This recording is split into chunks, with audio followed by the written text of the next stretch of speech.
In this video, we're going to look at modeling leasing versus purchasing a car to see if you come out ahead one way or the other. Now, most people have been taught their entire life that leasing is terrible. You're just wasting your money. You're throwing your money away. You have nothing to show for it. At the end of the 3 years, you have zero car, and that is true, but there might be cases where using a lease is actually better. So this is also a little bit of a commercial for my friend Paul McGovern, who runs carzebra.com. He's a car buying advocate, and we purchased our last 3 cars through him. So he used to be a car salesman and is an amazing negotiator, and you tell him what kind of car you want, you tell him the parameters you're looking for, and he does all of the negotiating on your behalf, and then comes back to you with, hey, I found this, do you want it? And if you like it, you purchase it. Sometimes they'll actually have the car delivered to you. You sign the papers in your own home, and they drive away with your trade-off, with your trade-in car. So extremely convenient. So over here on the right side, we have a lease that he was able to get for us. So it was a Mazda CX-9. Now this is actually a 2019, so let's go ahead and put that in there. And the deal was $326 a month plus $500 due at signing, and then there's a $300 disposition fee. So if we it's a 3-year lease. So if we take the 500 and we take the 300 and divide each of those things by 36, because it's a 3-year lease, 36 months, and then add them to the payment, then that comes out to a total monthly payment of $348. Now, we were actually able to get him to include scheduled maintenance in the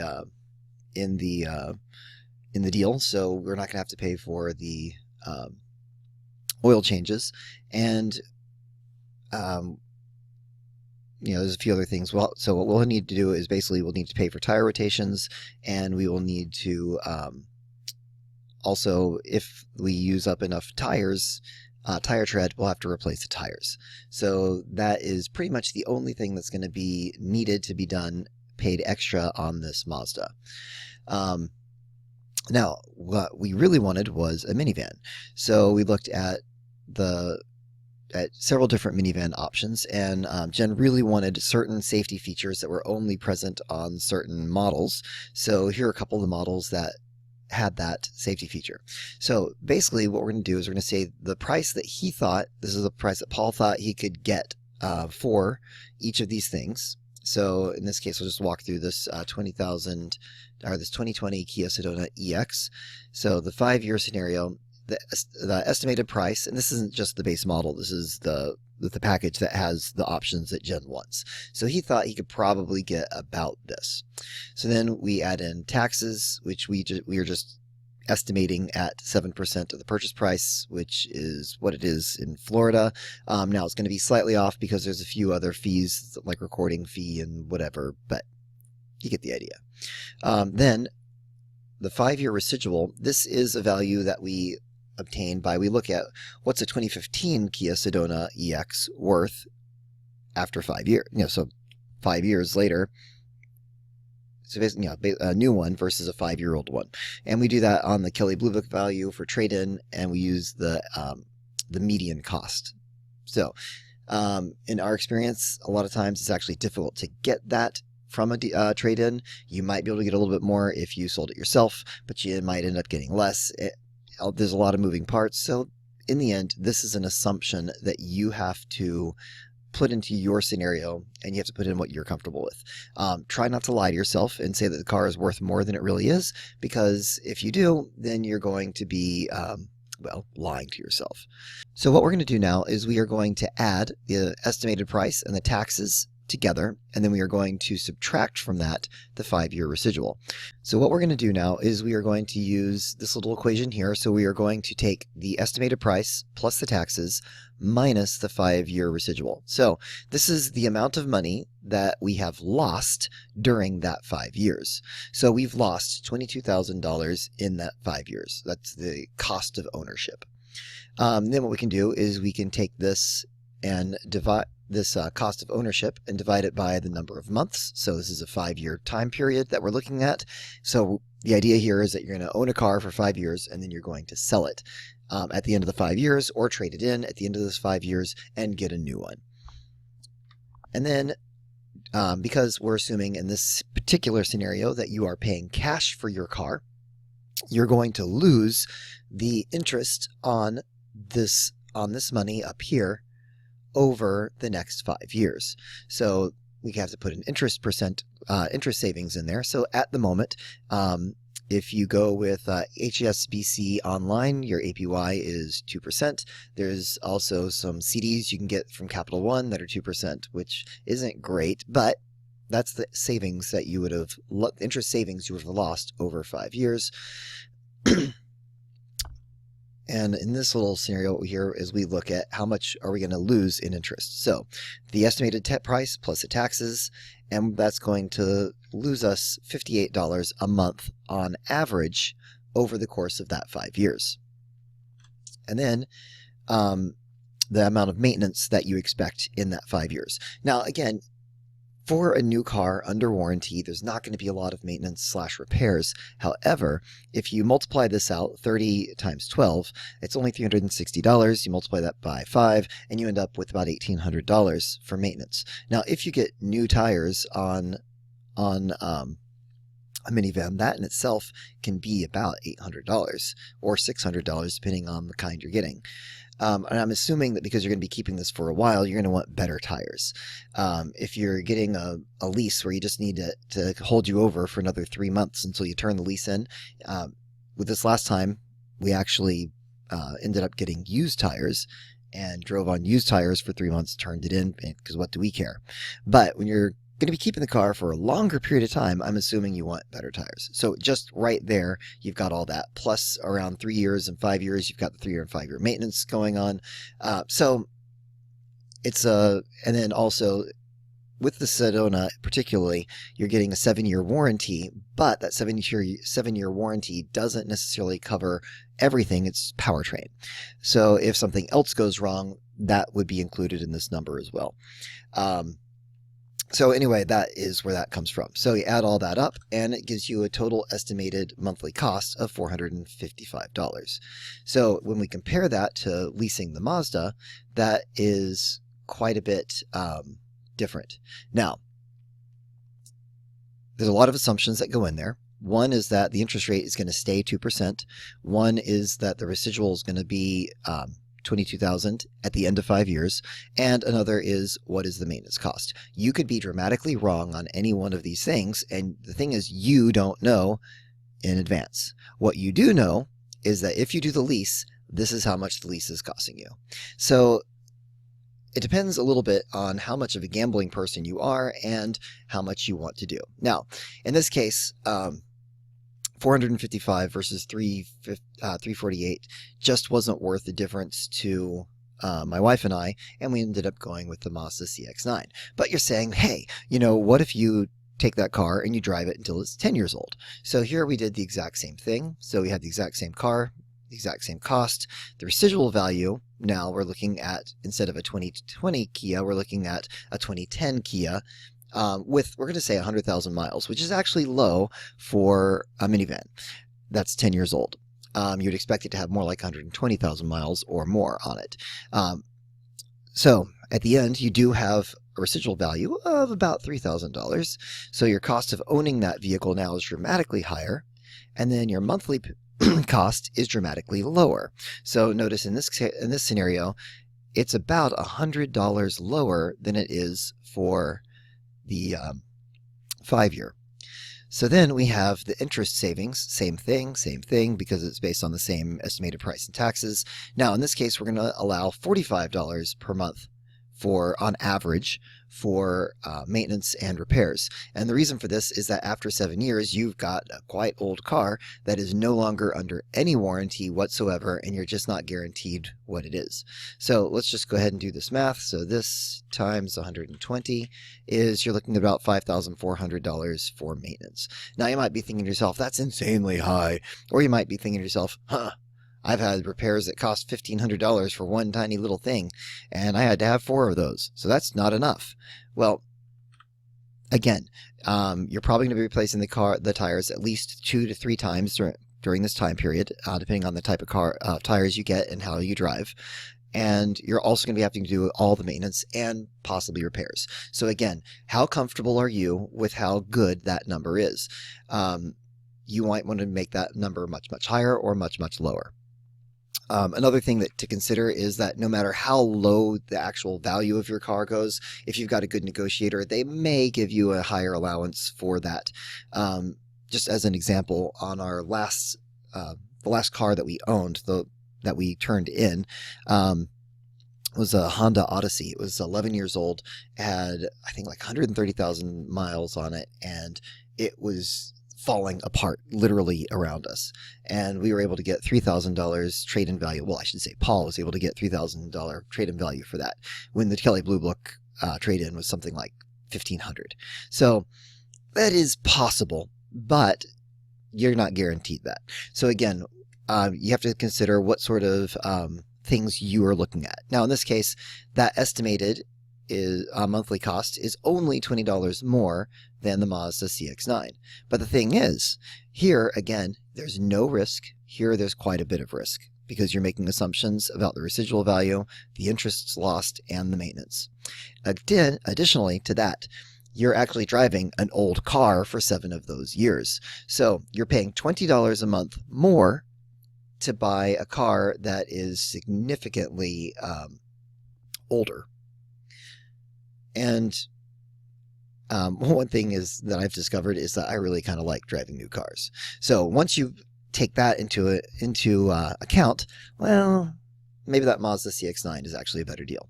Now, you might be wondering yourself, how come you're comparing a minivan to a sport utility crossover vehicle? And here's the reason why. The estimated prices that Paul thought he could get a Mazda CX-9 or Volkswagen Atlas and that sort of crossover vehicle was actually very, very similar to minivans. The problem is that the residual value on a minivan these days is just dramatically lower. So as an example, in what we ended up doing this last time is we purchased a Toyota Sienna, which was, I'm just going to run numbers in this little scenario right here. So let me change this to 2017 Sienna XLE. So, and this is a 3-year lease. So in that 3-year lease, we paid, I believe it was $27,000. And then, yeah, $27,000. And then the residual value was $25,000. Sorry, $33,000. The residual value was $25,000. And then the cost of owning that was 2013, and we divide that by 36. Okay, that's not the actual payment that we had, but gosh, that is awfully close to what we actually ended up paying. So we were paying $275 a month for a Sienna, and that was an insanely good deal. Well, as it turns out, at this moment in time, the value on a 3-year-old 2017 Sienna XLE is about $2,000. So if we put in $22,000, let's look what happens to our cost of ownership. It goes up to $370. So if we had actually purchased that Sienna instead of leasing it, we would have lost almost $100 per month. So in that case, we would have lost out big. In this case, we came out ahead because we got to drive a really nice leather XLE 2017 Sienna for 3 years for $100 less than it would have cost to buy that same car. And we didn't have to do any maintenance because the Toyo Guard was included with that. The only thing we had to do was replace the tires, which we did with used tires. So again, it was, for us, that lease was an amazing deal. And unfortunately, the residual values nowadays are just so low on minivans that it just didn't make sense to lease a minivan. So if you purchased a minivan and you kept it for 10 years, then it made sense, except that it's a big bet and you're driving a 7-year-old car for 7 of those years. All right, so let's take a look at, well, but you're talking about Kias there. What about Honda? Because those are reliable.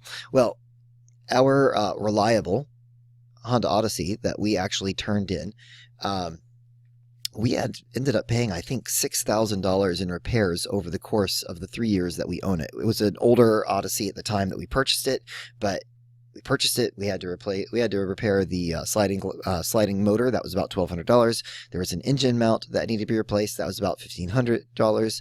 And then we ended up having to replace an engine mount again, and there was a few other things that I don't remember offhand, but basically about $5,000 in the course of about 3 to 4 years of owning that vehicle.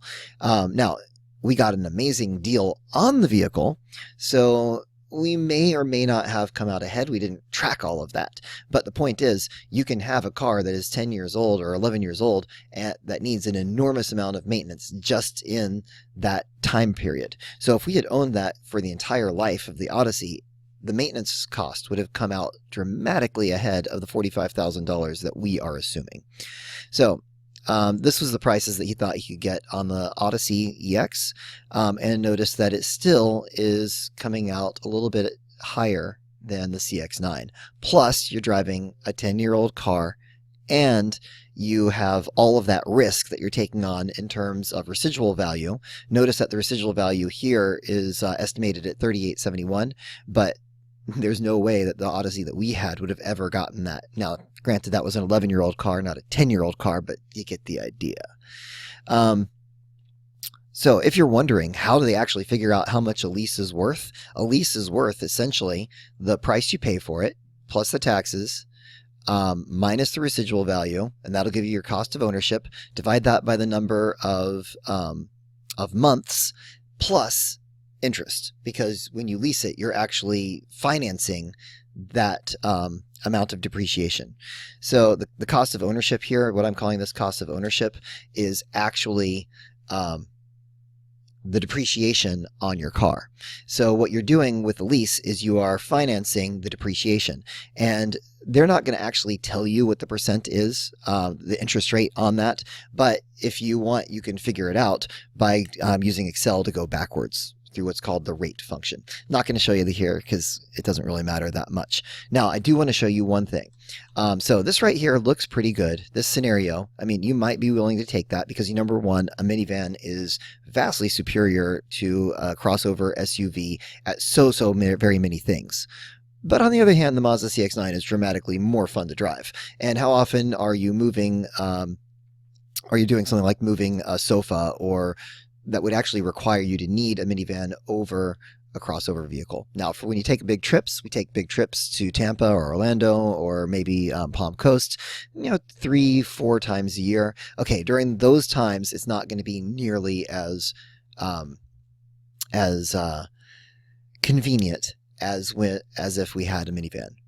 But 99.9% of the time, the Mazda CX-9 is going to be perfectly acceptable for what we need.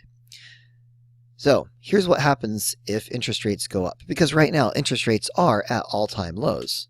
So if the interest rates go up to 4%, that means you're losing $116 per month in lost interest, assuming you paid cash, and that is going to make your total estimated payment $418, which is about $70 more than the lease.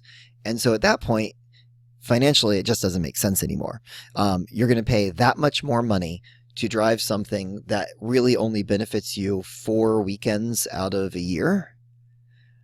And that is basically the logic that we use to end up leasing rather than purchasing a car. All right, I should mention 2 other considerations that may affect you one way or the other. The first one is the mileage. So when you negotiate a lease, you are negotiating the miles as well. So it's usually done as an average per year. So 12,000 miles would be that you can't drive the car for more than 36,000 miles over that 3-year lease, or you're going to have to pay an additional fee. The additional fee will be specified in the lease contract and can range anywhere from like 10 cents a mile to 20 cents a mile, which can add up really fast if you're driving significantly more than the allotted number of miles. You can also pre-negotiate either more or fewer miles, depending on what you want, and that will actually usually be cheaper than paying extra if you're going to go over by a significant amount.